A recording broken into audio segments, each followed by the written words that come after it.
మానవతా స్వచ్ఛంద సేవా సంస్థ ప్రతిష్టాత్మకంగా చేపట్టిన నేషనల్ మీన్స్ కమ్ మెరిట్ ఉచిత శిక్షణ కార్యక్రమానికి ఏసీ కళాశాల వేదికగా కానుందని జనచైతన్య వేదిక వ్యవస్థాపక అధ్యక్షులు వల్లంరెడ్డి లక్ష్మారెడ్డి తెలిపారు.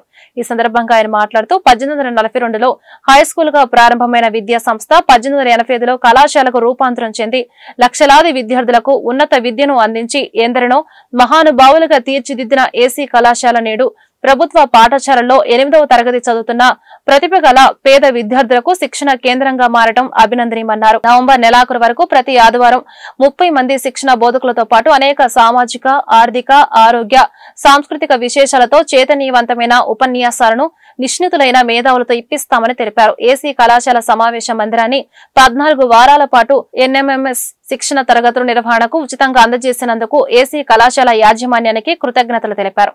సెప్టెంబర్ 14వ తేదీ ఆదివారం ఉదయం 9 గంటలకు ఎన్ఎంఎంఎస్ పోటీ పరీక్ష శిక్షణ కార్యక్రమంలో పాల్గొనేందుకు ఇప్పటికే నమోదైన మరియు ఆసక్తి గల విద్యార్థులు ఏసీ కళాశాల అసెంబ్లీ హాలుకు చేరుకోవాలని విజ్ఞప్తి చేశారు. కేంద్ర ప్రభుత్వం జాతీయ స్థాయిలో అన్ని రాష్ట్రాల్లో 8వ తరగతి చదువుతున్న ముఖ్యంగా ప్రభుత్వ పాఠశాలలో, జిల్లా పరిషత్ పాఠశాలలో, ఎయిడెడ్ పాఠశాలలో చదువుతున్న విద్యార్థులకి నేషనల్ మీన్స్ కమ్ మెరిట్ స్కాలర్షిప్ని ప్రకటించింది. దానికోసం దేశవ్యాప్తంగా అన్ని రాష్ట్రాల్లో పరీక్షలు నిర్వహిస్తుంది. 8వ తరగతిలో ఉన్న విద్యార్థులు వీటికి అర్హులు. గుంటూరు నగరంలో మానవతా స్వచ్ఛంద సంస్థ ఈ కార్యక్రమానికి శ్రీకారం చుట్టింది. గుంటూరు నగరంలో ఉన్న 30 ప్రభుత్వ పాఠశాలల నుంచి 500 మంది విద్యార్థులకి ఉచితంగా శిక్షణ ఇవ్వడానికి ప్రయత్నిస్తుంది. ఇందులో భాగంగా గుంటూరు నగరంలోని ఏసీ కళాశాలలో రేపు సెప్టెంబర్ 14వ తేదీ ఆదివారం ఉదయం 9 గంటలకి ఈ శిక్షణా శిబిరం ప్రారంభమవుతుంది.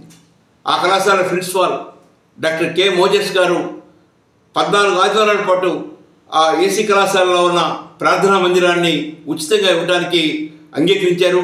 వారికి కృతజ్ఞతలు తెలియజేసుకుంటున్నాం. దాదాపు 30 మంది రిసోర్స్ పర్సన్స్ ఈ 500 మంది విద్యార్థులకి వివిధ విషయాల్లో అవగాహన కలిగిస్తారు, శిక్షణ అందిస్తారు.